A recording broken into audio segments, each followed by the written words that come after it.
The quiet of a late Monday night in Glendale was shattered by the sound of gunshots. The noise was followed by screaming, a desperate cry that echoed through the otherwise still suburban neighborhood. It was a sound that would change everything for the McFarlane family. Kamonti McFarlane had been seeing Demonta Hambright for over a year. She was a dedicated dental hygienist with nearly 2 decades of service at Milwaukee Health Services. Kamonti McFarlane had been shot. Her body was found near her home, and she was rushed to the hospital with critical injuries. For 2 agonizing days, her family clung to hope as she fought for her life. Then, on Wednesday, that hope was extinguished. The news that Kamonti had succumbed to her injuries landed like a body blow. She was 45 years old, a mother of 3, an 11-year-old son and 8-year-old twin girls. The violence had not only taken a life but also orphaned 3 children, leaving a gaping wound in their family and community. The community quickly came together to mourn. Candles were lit and flowers were laid outside her home on Shasta Drive. Her mother, Beverly Coleman, stood amongst the vigil, heartbroken. "I have no more daughters," she said through tears. In a testament to her spirit, even in death, Kamonti gave back by choosing to donate her organs. The shooting was identified as a tragic incident of domestic violence. Her family, in their grief, called for greater awareness of the issue. First red flag you see, man or woman, get out of it, because it can lead to this right here, and this hurts. "It hurts really bad," her aunt, Tammy Thomas, said.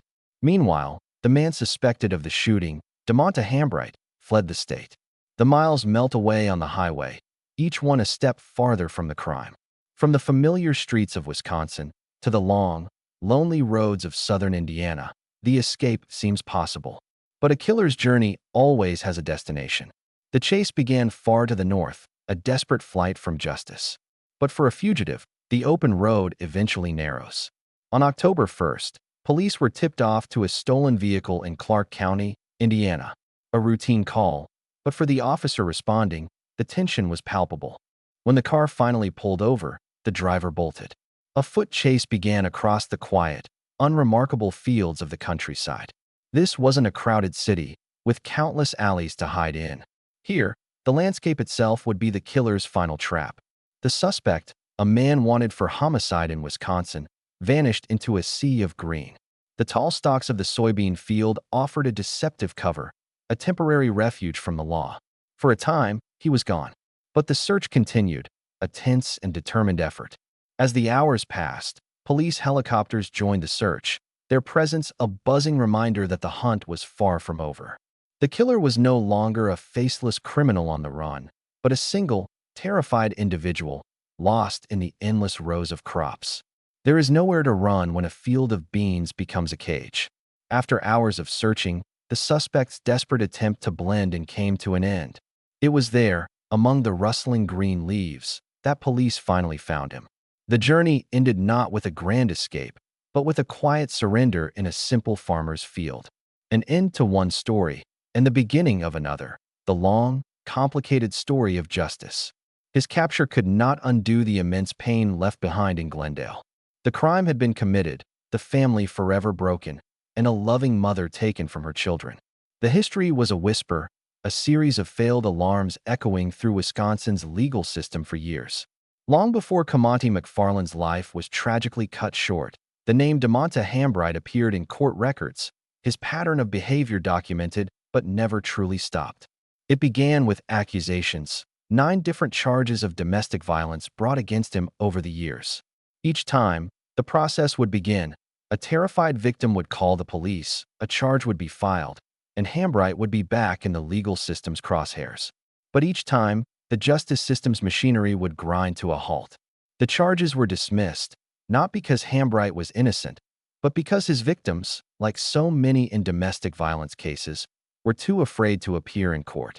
Their silence, born of fear, became his shield. In 2014, Hambright was in court again, this time on charges of witness intimidation related to his wife. The state, trying to paint a full picture of his character, presented the court with his history of dismissed charges, along with an unproven sexual assault accusation. The defense dismissed the record, but the judge noted Hambright's history was more significant than what a jury had convicted him of. While facing years in prison for the intimidation conviction, the court record from that period suggests an established pattern of abusive behavior. The legal system had been presented with a clear and consistent picture of violence, but the warnings were repeatedly silenced. The victims' terror, so potent it kept them from testifying, ultimately paved the way for the worst possible outcome. For years, the whispers of violence remained just that. Then, the whisper turned into a scream in a quiet Glendale neighborhood, and the violence became lethal. Hambright's long history of domestic violence, documented yet unpunished, finally culminated in a tragedy that could no longer be dismissed. Kamonti McFarlane became a victim of a pattern that was tragically familiar to the courts, a pattern that had been allowed to continue until it claimed a life. Her family's grief and plea for others to leave at the first sign of abuse echo the tragic reality that a history of domestic violence, if not addressed, can have deadly consequences.